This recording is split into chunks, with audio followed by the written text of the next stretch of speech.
结婚纪念日的晚上，我和孟帆奢侈地吃了一顿自助火锅，喝了点酒，他红着脸点燃了一根烟，表情让人琢磨不透。我按捺不住内心的兴奋，我有话对你说，我有话对你说。我俩异口同声，一如往常的心有灵犀。你先说，我开口让他先说，大概也能猜到他要和我说什么事。他没推辞，深吸了一口烟，似是下了很大的决心。金阳，我们离婚吧。他说这话的时候，表情淡漠而疏离，看着不像是开玩笑的样子。我笑容渐渐凝固，这与想象中截然不同的场面让我一时间有点反应不过来。已经到了嘴边的那句我小爷爷留给我了一大笔遗产，就那么噎在喉咙里，上不上下不下的让人难受。但很快我就想明白了，甚至有点庆幸刚才自己没有嘴快。前阵子接到公证处电话，说我从小被卖掉的小爷爷大费周章地找到我，指定要我在他100年后继承他的资产。我确实有个小爷爷，4、5岁的时候被卖掉，我爷爷为了救他还被人牙子打断了一条腿。但是现在他来找我，还要给我一大笔财产，这太离谱了吧。我本来是不信的，但公证处一直在锲而不舍地联系我。后来发展到我看到不认识的电话就直接挂断，直到派出所民警找到我，我才知道原来真的有天上掉馅饼的事儿。当初刚结婚，孟帆坚持创业，雄心勃勃的要干一番大事业，出人头地。可遇人不淑，被人骗了货物不说，还背上了一身债，200多万，压得他喘不过气来。我父母双亡，他虽父母健在，却全无能力帮忙，不拖累我们已经是他们最大的努力，所以我们孤立无援。那段时间他痛苦消沉，几次想要轻生都被我拦了下来。我从小吃的苦太多，习惯了便也不怕再吃苦。欠了钱慢慢还总能还完，但是命没了可就真的没了。那时候他常常红着眼睛问我，要不咱们离婚吧，我对你的承诺这辈子怕是都不能实现了。我拒绝了。我是个孤儿，从小吃百家饭长大，受尽了白眼和奚落，没感受过什么人间温情。只有孟帆让我感受到了一种温暖，我便不可救药地爱上了他。我觉得这世上所有的困苦都不足以压垮我，只要2颗心永远紧贴在一起，就没有什么跨不过去的坎儿。见我那么坚定地和他站在一起，孟帆逐渐振作起来，不仅找了一份脚踏实地的工作，还利用一切可以利用的时间想办法赚钱。结婚这7年里，我们一起摆过地摊，送过外卖，开过滴滴，干过跑腿儿，没买过3位数的衣服，没吃过像样的馆子，头发长了就自己剪。他笑我说我的手艺是野兽风格，但7年下来也练得有模有样。我们也不敢要孩子，不敢把一个无辜的小生命拖入到这无边的劳苦中。总之就是想尽一切办法挣钱，想尽一切办法省钱。他会一脸懊悔地说是他拖累了我，会捧着我粗糙的手默默掉眼泪。他也会把兰州拉面里薄如蝉翼的牛肉都挑给我，自己嗦着白面条吃得一脸幸福。冬天会将我冰凉的手脚塞进自己衣服里，冻得自己直吸冷气。夏天也会在我汗流浃背的时候狠心买上一根冰棒给我惊喜，自己却舍不得吃一口。他最常说的一句话就是等我有钱了，巴拉巴拉。后面可以随意按场景搭配合适的话语，但我从来没怀疑过他的诚意。毕竟一起在苦日子里熬着，任凭是谁都会对美好生活产生一些向往的。我知道我对不起你，可我实在不忍心再拖累你。飘远的思绪被孟帆拉回来，我默不作声地拨弄着手机，落在孟帆眼里就变成了我伤心的模样。见我半晌不说话，他叹了口气起身准备离开，迈出一步又停下。家里的债务我一个人带走，存款他顿了一下，存款1人1半吧，我也要吃饭，就这样吧，也没什么好说的了。我还在看手机，这破手机卡的过了这么半天，电子邮箱页面才登上去。看着我即将要继承的资产清单，我心里五味杂陈。他真傻，真的，这么多钱，我差一点就要和他分享了，真的就差一点，他就将攀上一个真正的富婆了，真可惜。孟帆烦闷地抓了抓头发，纠结的眼神又突然变得笃定。就下周1吧，快刀斩乱麻，这样的日子多过一天，对咱俩都是煎熬。他确实太煎熬了，800万奖金的彩票抓在手里却不敢兑奖，他能不煎熬吗？我嘴角浮起一抹冷笑，我真的要感谢这800万，让我看清了一个渣男。下周1不行。我用最快的速度接受了眼前人的变心，然后平静地拒绝他。小爷爷病重，想要尽快见我一面，我本来是想带孟帆一起去的，但是现在看来没有那个必要了。而且我也实在心有不甘，有一种邪恶的想法在我脑海里疯狂叫嚣。拖着他，折磨他，让他每天都活在担心中，看看他为了钱到底能做出什么下作的事情。我为了感情和他过了7年苦日子，他有钱以后的第一件事却是迫不及待的要把我踢掉。那我过去的7年算什么？扶贫吗？自虐吗？他又是怎么看我的？是他还债路上的冤大头吗？我盯着他的眼睛，想要从中看出点什么，却只看到冷漠和疏离。金阳，你别这样，现在分开对咱们都好，你就不要再抓着不放了。你是不是有什么事瞒着我？我明知故问。他目光甚至都没有躲闪，神色自然的就像是对着镜子演练了几百遍。没有，你怎么又开始瞎想？那我也很自然，下周一我真的有事。要说2个人在一起生活久了，看对方真的就像照镜子一样，有一点不对劲都能看出来。这小半个月以来，我明显感觉到孟帆懈怠了。起因是我发现他微信步数骤然降低，天天占领封面的他突然一连好几天全天步数不破千。要知道他在送外卖啊，从晚饭时间送到凌晨，这正常吗？回来以后也是手机不离手，问他在干什么，他说玩免费的游戏。那2天正是我被公证处骚扰的烦不胜烦的时候，想找他吐吐槽，他却一副根本就不想搭理我的样子。女人的第六感让我感觉他有事情瞒着我，于是趁他睡熟，我在他手机壳后面的夹层里发现了一张彩票。百度搜索栏里最新的几条记录是：中彩票了怎么花？中了彩票能说吗？彩票最长兑奖时间，怎么去兑奖最安全？我天真的以为他是想要给我一个惊喜。也正是同一天，我在民警同志的帮助下证实了继承遗产的真实性。不管是中了彩票还是天降遗产，我们以后都会是有钱人，都有着同样光明幸福的未来。算命的说我们30岁的那一年会时来运转，当初我还不信来着，现在真是打心眼里佩服他算得准，我俩一夜之间都变成了有钱人。我似乎突然有了底气，人也就跟着懈怠了。就像跑一场10000米比赛，如果一直坚持着，即使慢也可以勉强跑到终点，但是一旦停下来，想再跑起来可就难了。我休息了2天，狠狠爱上了那种不用拼命的感觉。于是我萌生了一个大胆的想法，把这泼天的富贵与他分享，往后我们就躺平做咸鱼，再也不用过苦哈哈紧巴巴的日子了。可惜我还没来得及和他分享我的快乐，他就要跟我离婚了。那么坚持，自始至终也没告诉我他中了800万这件事。我心里酸涩的发苦，一种铺天盖地的悲凉几乎要将我淹没。原来我心甘情愿地和他共苦，他却丝毫不想与我同甘。这7年我到底图什么？那天我们不欢而散，孟帆以为我是舍不得他，非常耐心地跟我分析利弊，告诉我和他离婚以后会多么好，继续过这样的日子会一眼望不到头。他的嘴一张一合，絮絮叨叨，说出来的却没有一句是他真正的目的。手机发出破锣一样的声音，那是无数次磕碰外加几次进水导致的。因为羞羞还能凑合用，就一直没舍得换新的。进来的是条信息，是公证机构发来的办理流程通知，让我尽快提供证明材料，如果材料验证没有问题，随时都可以办理资产过户事宜。我没有继续在孟帆身上浪费时间，打一辆车赶回住处。曾经他给我提供了情绪价值，让自小缺爱的我体会到了被关爱的感觉，作为代价，我付出一点辛苦也无所谓。可现在他因为钱放弃了陪他吃苦的我，那我也可以果断的及时止损，潇洒转身退出这场游戏。后半夜，孟帆也回来了，酒气熏天，混杂着呕吐物，令人作呕的气味，一回家就倒头大睡。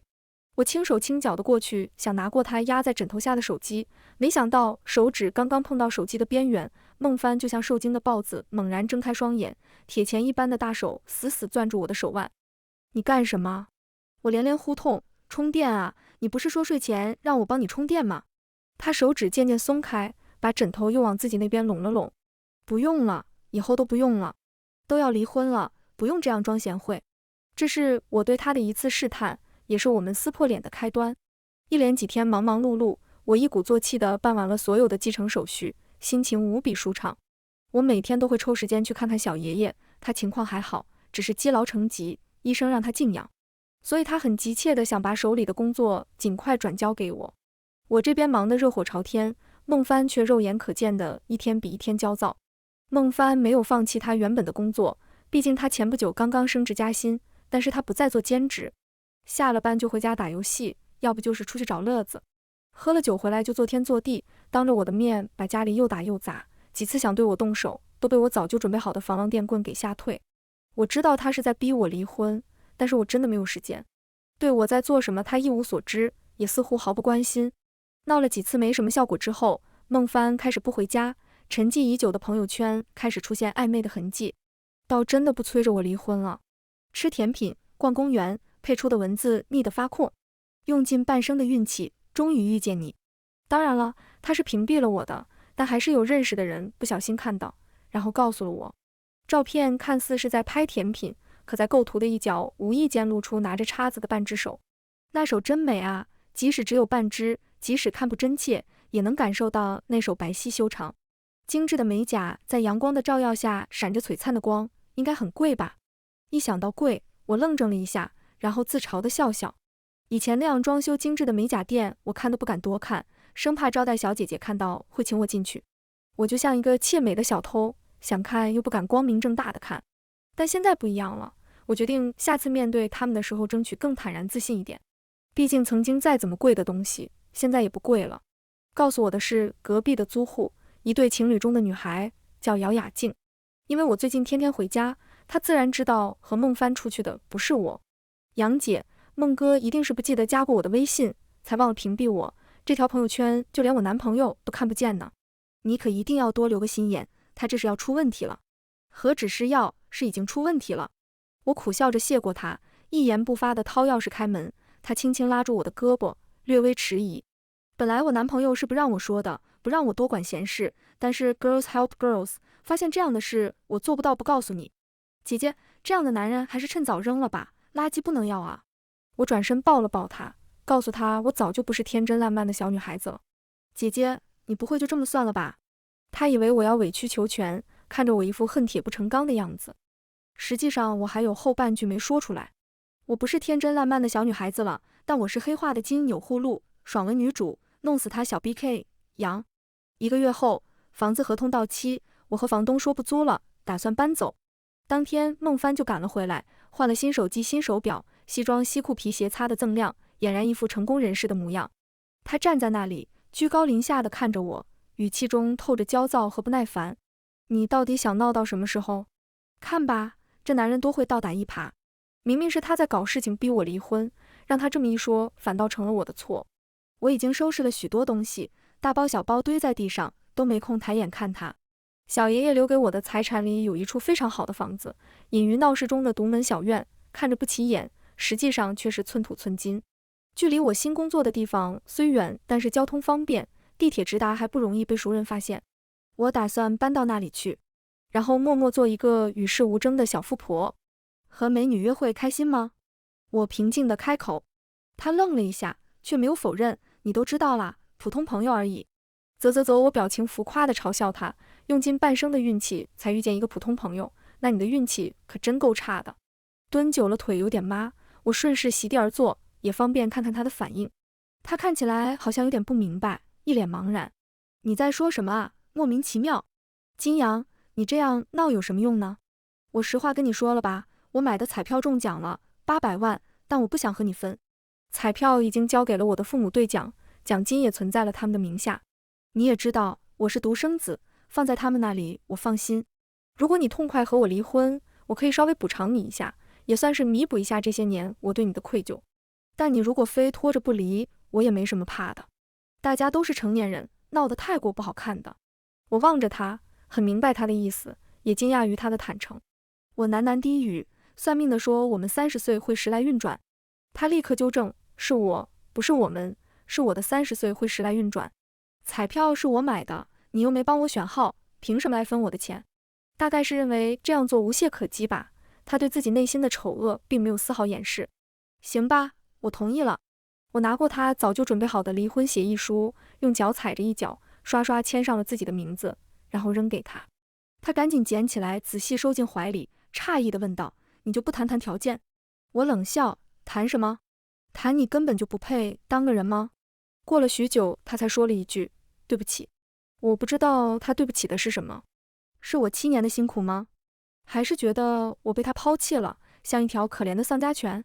一想到这些，我情绪就有点低落，吓得我赶紧转换思维，憧憬一下我搬进带着花园露台的小别墅后，腰缠万贯的小富婆的生活。很快，我心情就好了许多，甚至还哼起了歌。今天是个好日子，我约了货拉拉一会儿就来搬家，其实也没什么好搬的，那边什么都有。这1个月，我刚刚按照自己的喜好收拾过。我无所谓的样子，似乎让孟帆很意外。在我示意他挡着我的路了的时候，他突然拉住我：“金阳，你好像一点都不难过。”他探究地看着我，目光在我脸上来回审视，似乎是想找到自己想要的答案。最后发现找不到的时候，他顿悟了：“你变心了，对不对？你有了别的男人，这就迫不及待地想要搬出去和他一起住了。”我嫌弃地拨开他的手，开始整理第2只箱子。他还在不依不饶地问，仿佛自己受了多大的委屈。男人真是种奇怪的生物，明明想离婚的是他，变心的也是他，可看到我如此平静坦然地接受了这一切，他又好像自己吃了多大亏一样。似乎只有让我痛哭流涕地哀求他，挽留他，他才会在厌烦中生出一点得意，然后像一个胜利者一样给我一点施舍。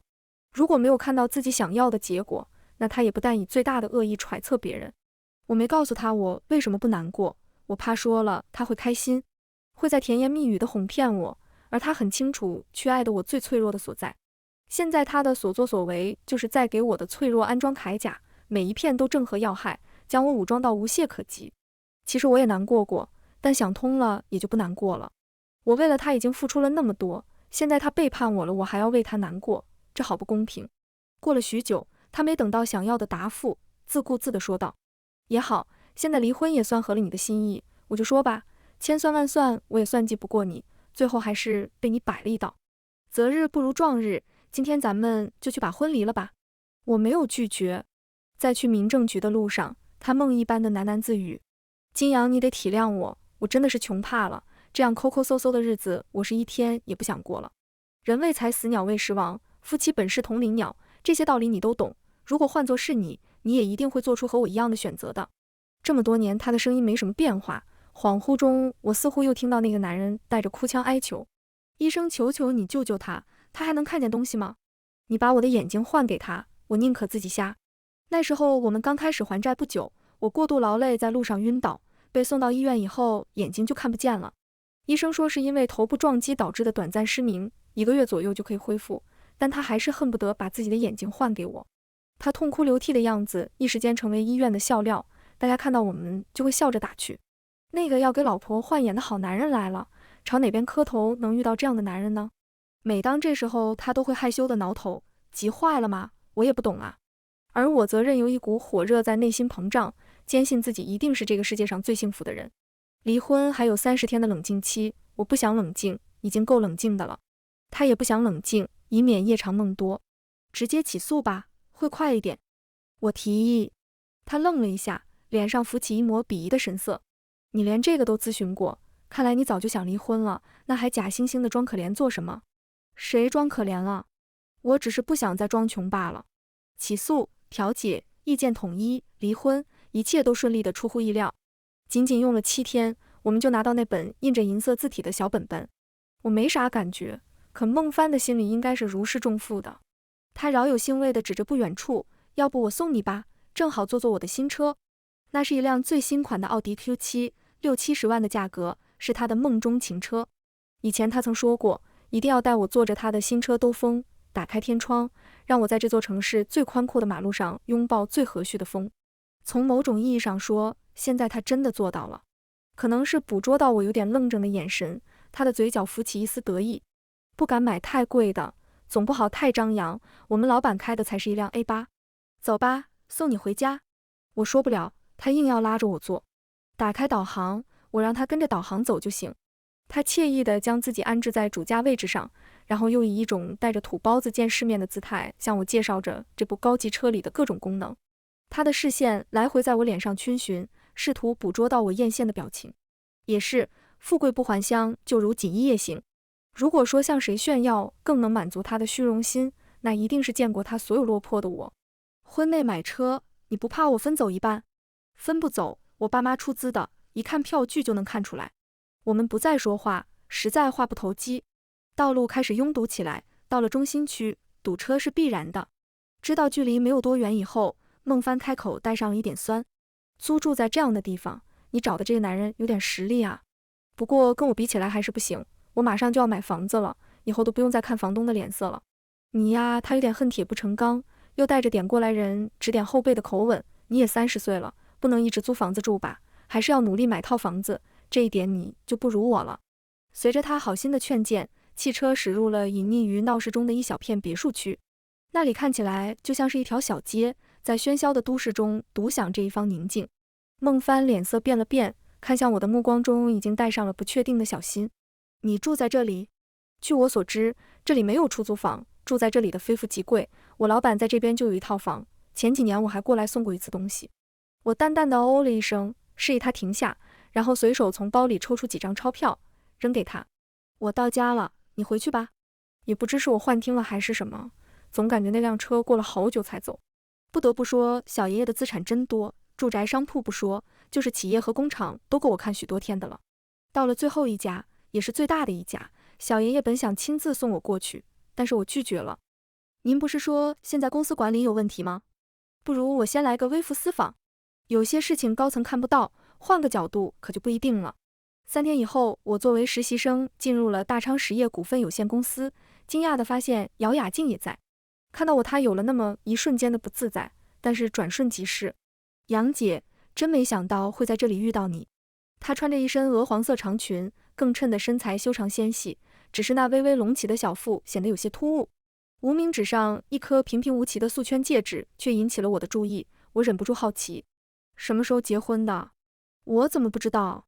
他神色有些不自然，尴尬地用右手去挡，但我还是看到了指尖的那颗痣，曾经我在某一张照片上见到过。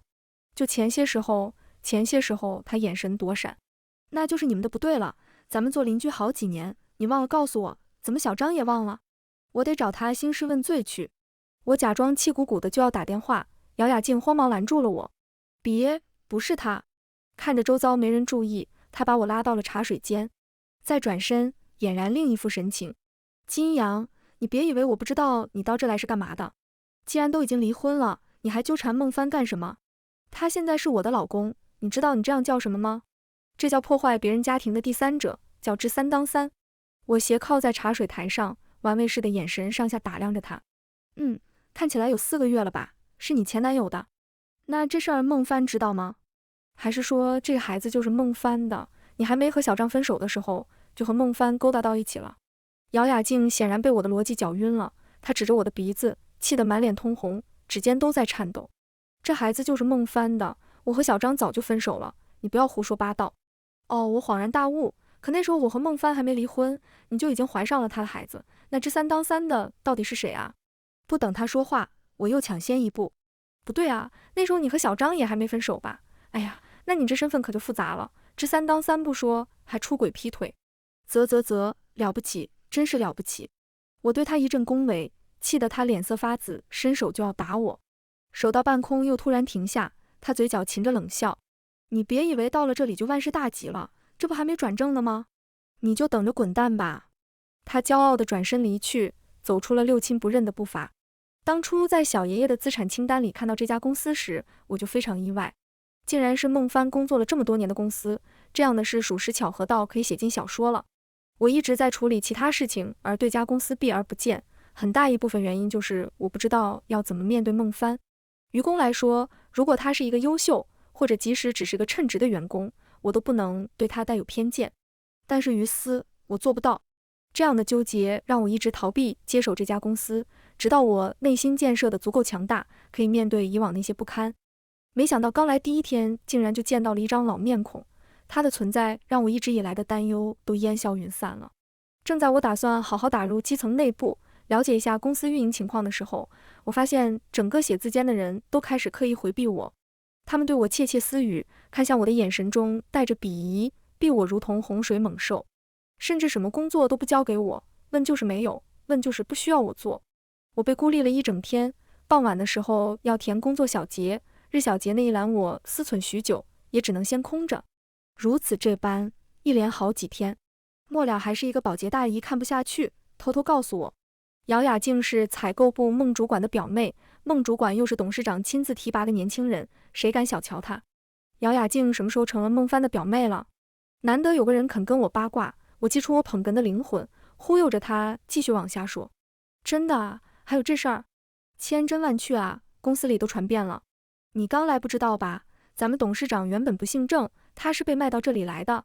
现在岁数大了，又无儿无女，就一门心思想找到自己原来的家人。你看那个孟帆，工作能力一点不出彩，在采购那块干了那么多年都没出什么成绩，而且据说他还克扣采购资金，吃回扣。就这样，董事长还专门过问提拔了他。你想想，这说明了什么？说明了什么？说明这个孟帆不一般啊！现在好多人都在传这个孟帆，说不定就是董事长找到了自家人，要不然怎么会连总经理都对他客客气气的？他说完这话，审视的眼光开始上上下下打量我，可我怎么看着那眼光中多少带着点鄙夷和可惜。好在大姨那颗八卦的心已经被我充分调动，不用我拱火，他就继续主动往下说。再说说你挺好一小姑娘，干啥不好，非要给人当小三？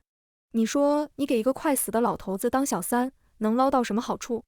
你这孩子想不明白啊！啊！大姨这话真是给我雷了个外焦里嫩，再也淡定不了。你说我给谁当小三？大姨皱眉，一副我什么都知道，你不要想瞒我的架势。给董事长啊！你看看，连我都知道了。微博上有人发了你进董事长别墅的视频，连门都是自己开的。啧，没想到董事长都快活不长了，还能金屋藏娇呢。你也是，图他啥呀？我简直被气得一佛出世，二佛升天。这是谁干的不难猜出来，我忍无可忍，直接找到孟帆兴师问罪。可孟帆一脸懵逼，说他根本就不知道。你知道我从来不玩微博，那个东西怎么发我都不知道。再说了，我虽然知道你跟我老板搞在了一起，但我没必要把你发到网上去吧？你毕竟是我前妻，让人知道我前妻踹了，我给一个老头子当小三，我脸上很好看吗？不得不说，他说的有那么一点道理。他从来不玩微博这件事，我也是知道的。从那条博文的手法上来看，号虽然是新的，但手一定是老的。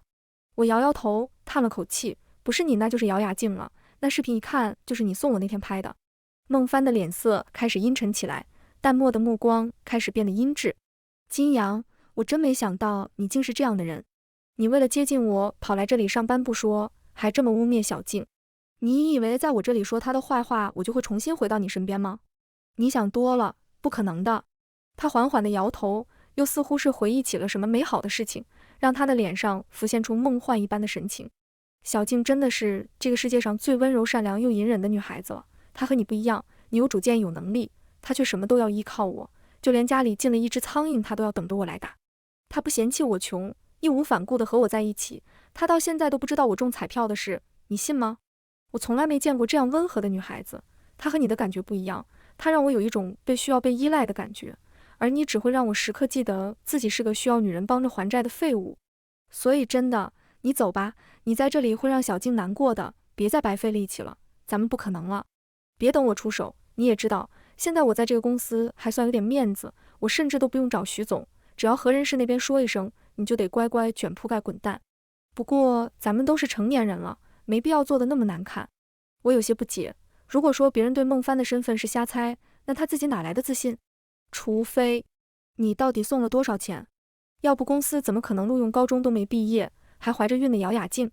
以前孟帆就主张有钱能使鬼推磨，他的职位多年不能晋升都是没钱送礼的缘故，但这次他否定了我。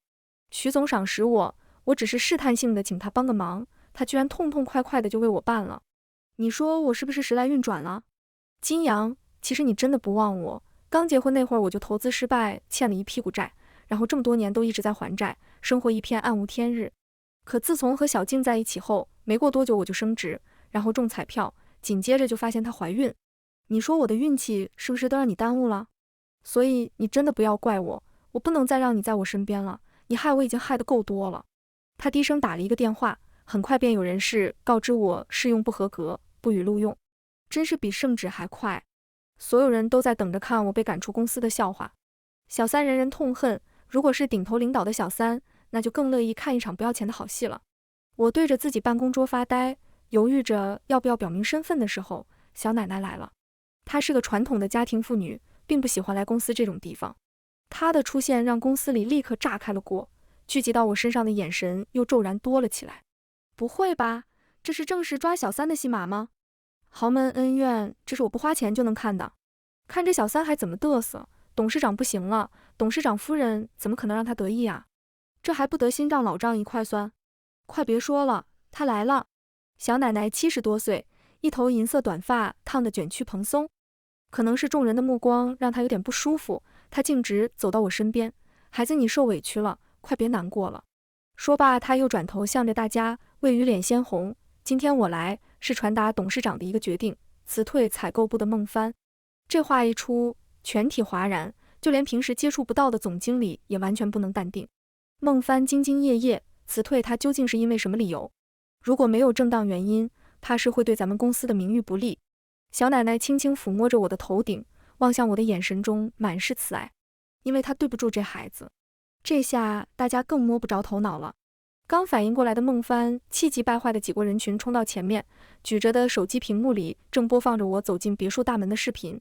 凭什么辞退我？这个女人她才有问题。她急慌慌地解释，您可千万别被她骗了，她是董事长包养的情人，你那套平时不住的别墅，现在就是她在住着。董事长不行了，想安排好自己的情人，您可千万别被骗了。众目睽睽下，他一口一个情人，一句一个包养，本来暗地里八卦的消息，被他这样堂而皇之的公之于众，我又一次成了众矢之的。小奶奶本来就文静不善言辞，什么时候见过这样的场面？一张原本白皙的脸颊逐渐涨红，胸口剧烈起伏起来，看着吓人。总经理见了，立刻把孟帆隔到了一边，自己当和事佬，说来说去也无非就是给孟帆说好话，贬低我，损斥我。在他眼里，我就是一个快要失去靠山的第三者，没有任何威胁他的能力。我实在看不下去，起身挡在了小奶奶前面。徐总，你到底收了孟帆多少钱，要为他这么颠倒黑白？徐文达被我戳破了窗户纸，脸上更是青红一阵，但到底多年积淀下来的威严还在场的人都不敢当面表现出来。他神色逐渐恢复，语重心长地答复我，你还小，很多事情都不懂，你不懂不代表我不知道。咱们这家公司虽然是正懂的，但马上就不是正懂的了。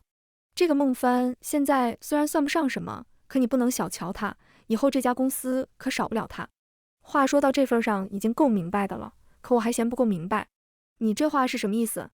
都说明白，也省得大家猜来猜去。徐文达的视线在小奶奶脸上扫来扫去，似是在探看她的态度。小奶奶不闻不问，甚至闭上眼睛，根本不再理睬。行，那今天我索性就都告诉大家，反正新老板继任也就是这几天的事儿。人群开始喧闹起来，徐文达示意大家安静。其实新老板不是孟帆，但也和孟帆差不多了，是孟帆的夫人。据说前阵子所有的继承手续都已经办完了，现在咱们公司在法律上已经属于这位新老板了。当初这件事儿还是董事长亲自问我的，我才知道原来孟帆的夫人就是董事长原本的家人。也正因为如此，孟帆再继续当一个普通职员就不合适了，于是董事长示意我给他升职加薪。没有董事长的首肯，其中的缘由我肯定是不能说出来的，以至于出现了许多不实传言，这也是无可奈何的事，后面发生的大家就都知道了。所以我不是颠倒黑白，我是实事求是，站在真理那边而已。这话由总经理说出来，可信度有多大可想而知。本来还抱有一丝看热闹心态的人也都火速站队，开启了一边倒讨伐我的征程。听他们聒噪够了，吵闹声渐渐低沉下去的时候，我果断开口，说够了吗？说够了，能不能让我说一句？众人静谧无声，似乎都在好奇我会说什么。徐经理，我叫住他，你知道我叫什么名字吗？徐文达不可一世道，我一个总经理为什么要知道你一个实习生的名字啊？那你知道孟帆的夫人叫什么名字吗？那当然知道，叫金阳，多好听的名字。他说出金阳2个字的时候，脸上甚至都不自觉带上了谄媚的表情，比对孟帆更甚。这话一出，在场的窃窃私语声和倒吸凉气声再也压不下去。徐文达似乎也感觉到了不对劲，有些疑惑，摸不着头脑。我拿起刚刚摘下来的工牌，笑望着他。那么就请徐总看看我叫什么名字。徐文达不可一世的目光敛去，他眯着眼睛看，似是看不清，又走近了几步，接过工牌，目不转睛地看，看看工牌，又看看我，眼底逐渐弥漫出震惊和不敢相信。我笑道，徐总，没人告诉你我和孟帆早就离婚了吗？我小爷爷可从来没说过要把公司交给这位柔柔弱弱的姚雅静小姐啊。徐文达面如死灰，孟帆比他更厉害，面如死人。一直没说话的小奶奶突然拨通了手机连线，我帮她投在了大屏幕上，小爷爷正插着氧气管半躺在那里。金阳是我侄孙女，也是我指定的唯一继承人。今天连线见大家一面，就是给你们一个交代。董事会已经开过了，相关的手续和备案也都做完了。金阳现在就是你们名正言顺的老板，你们对她要像对我一样，不要欺负她是一个小姑娘。她要做什么决定我都支持，不用再来问我的意见。至于孟帆，她闭了闭眼，似是呼吸困难一样，深深喘了几口。太让我失望了，太失望了。那些事我也是最近才知道的，金阳怕我担心，竟然一直都没告诉我。我的主张是辞退他，具体怎么做还是看金阳的吧，一切的抉择权都在他。行了，我也累了，老婆子你回来吧，别耽误孩子工作了。挂断视频，小奶奶拍拍我的手，好孩子，以后这个烂摊子就交给你了，我和你小爷爷过一天算一天，也该享享清福了。送走了小奶奶，偌大的写字间里鸦雀无声，一片死一般的沉寂。行了，我清清嗓子，都该干嘛干嘛吧。人群乖觉地散去，回到了各自的座位上，兢兢业业。只有孟帆呆立在那里，不知道在想什么。徐文达几次想要和我搭话，我都没给他机会。最后我坐到小爷爷曾经的位置上时，他还是探头探脑的进来了，一脸谄媚。金董，以后您有什么事尽管吩咐我，我在这里10几年了，对公司比对我自己家都熟。那你还是先回去好好熟悉熟悉自己的家吧。我并不想和他多说，挥手示意他离开。一个将阿谀谄媚、溜须拍马信奉为工作信条的人，反正我是不敢用的。上梁不正下梁歪，他一个总经理尚且如此，手下的人能好得了才怪。解决了徐文达，然后就是孟帆。我根本就没再见他，而是直接发了辞退信，并让公司法务追究他过去克扣采购资金的问题。与此同时，孟帆还收到了重新划分婚内财产的法院传票。起初我只是怕孟帆对我不利，在出租房里装了一个监控以防万一，没想到竟然录下了他让父母领奖转移财产的证据，真是个意外惊喜。终于到了秋后算账的时候，该是我的钱一分都休想让我放弃。孟帆和姚雅静同时在公司消失，我并没有辞退姚雅静，只是没了孟帆这个所谓的靠山在，他的能力根本就不足以支撑起在公司的工作，更不要说他平时不可一世的高贵模样，让人不满已久。那天我回别墅，没让司机送，而是从地铁站溜溜达达的出来。刚打开院门，突然一股大力将我推进了门内，紧接着大门关上，一张脸清晰地对在了我的面前。金阳，你竟然这样耍我！你明明有那么多钱，为什么不告诉我？如果你早点告诉我，咱们会走到离婚这一步吗？孟帆双眸星红，胡子拉碴，头发凌乱打结，一看就是好几天没洗的模样。我动了动被钳住的双肩，你先把我放开。我不放，除非你答应和我复婚。他自顾自的表白，你知道我有多爱你，我就是一时没想明白。现在我想明白了，只要你愿意和我复婚，我所有的钱都可以给你。真的金阳，我不能没有你。他深情地叹了一句，低头就要向我吻来。突然大门从外面打开，两个带着防爆武器的警察直接一个风驰电掣，就把孟帆按在了地上。我揉揉被他抓痛了的肩膀，照着他的屁股狠狠踢了一脚。呸，垃圾玩意儿！你不知道这样的富人区都有自动报警系统吗？从派出所出来，孟帆耷拉着脑袋无精打采。工作丢了，奖金没了，还要赔克扣公司的采购经费。有钱的富婆前妻也拒绝和他复婚，说他现在是雪上加霜都是轻的。他一整个失魂落魄，犹如一具行尸走肉。可走着走着，不知道又想到了哪里，又突然笑起来，仿佛又找到了什么人生的快意。就算我什么都没了，我还有小静，她肚子里还有我的孩子，我们可以白手起家，没钱怕什么，又不是没过过苦日子。小静和你不一样，她会无条件支持我，鼓励我。对，有小静，有她就够了。他又哭又笑地回到自己新买的房子，却发现早已人去楼空，哪里还有姚雅静的影子？只有一封信放在那里，他甚至连当面说的勇气都没有。孟帆似乎意识到了什么，颤抖着手打开了那封信。姚雅静的信：孟哥，我走了，请不要找我。肚子里的孩子我打掉了，因为不是你的。也许和你在一起从一开始就是个错误，不过就是两个人互相利用罢了。我承认那时候小张对我好，他把我当成他的女神，对我百依百顺。但是他穷啊，天天舍不得吃，舍不得穿，我想买只像样的包他都拿不出钱。这样的男人，就算他对我再好又有什么用？后来我无意间发现，你看我的眼神不对劲，只要我稍微示意，你就会赶着贴上来。只要我说几句好话，我想要的东西就能从你那里得到。衣服、包包、首饰、化妆品，我想要的这些东西似乎只需要付出几句恭维。我发现你很享受这种感觉。我越是依赖你，你越是得意，那我也不介意陪你演戏。后来你和杨姐吵架，和我开了几次房，我无意间发现你中了彩票的事。800万啊，那可是800万，你竟然一个字都没说。那时候我已经怀上了孩子，算算时间，应该是小张的。但我突然就想让这个孩子是你的。我甩了小张，开始专心攻克你。可你离婚离得真磨叽，我肚子越大就越瞒不住，月份越大打胎就越危险，我不敢再等了。于是我偷拿了你的手机，发了一条仅对我可见的朋友圈，然后截图去向杨姐告状。果然你们很快就离婚了。你也听话的，以最快的速度和我结婚，然后把我介绍到你的公司实习。我以为一切都尘埃落定，终于可以着手打胎的时候，金阳突然来了。起初我以为他是为你来的，我还用你偷拍的那段视频发了微博。可谁能想到他居然就是董事长找的那个继承人。你丢了工作不说，彩票的奖金也要分他一半。房子和车都是你婚前出全资买的，和我一点关系都没有。我白忙一场，什么都没捞到，还白白丢了一个真心对我好的男朋友。你说我图啥呢？我曾和杨姐说过垃圾不能要，没想到我自己竟成了捡垃圾的人。再告诉你一遍，我对你的崇拜和依赖都是假的，都是为了钱罢了。离婚手续我也不想办了，实在不愿意见你，等到2年以后我会起诉离婚。就这样吧，垃圾。孟帆瘫坐在地上，那封长长的信散落在地上，所有的联系方式全都不通，姚雅静彻底在他的世界里消失了。1月之后，案子的判决下来了，800万奖金除去缴税和婚内共同债务，剩余了差不多600万。但是这600万里，孟帆买车70万，买房200万，其他林林总总乱七八糟，他自己的300万竟花得所剩无几。强制分割给我300万以后，他又变成了穷光蛋。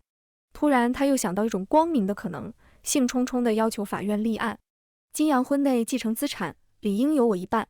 但法院直接驳回了，人家清清楚楚地指定了继承人，即使是婚姻存续期间内继承，那所有的资产也都只属于金阳一个人，和你没有任何关系。这场官司你不用打，根本没有胜诉的可能。碰了钉子的孟帆依旧不死心，又跑来求我，把我堵在了写字楼的大厅里。金阳，你都那么有钱了，那300万你就别要了呗，要不公司的赔款不要了也行，那不就你一句话的事儿。我站在保安身后，浑身的警觉细胞飙到最高值。公司不是我自己的，你损害的是所有股东的权益，我无权替他们豁免你。至于那300万，不是你的你还想尽办法要霸占，那本应是我的，我为什么不要？挺大个人了，别太天真。我在保安的护送下进了电梯，只留下孟帆无能狂怒。你怎么一有钱就变得这么狠心？你的良心是不是让狗吃了？我叹了口气，无奈地拿起了手机，告诉公司法务，那个案子盯紧点，都这么久了，怎么也没个结果。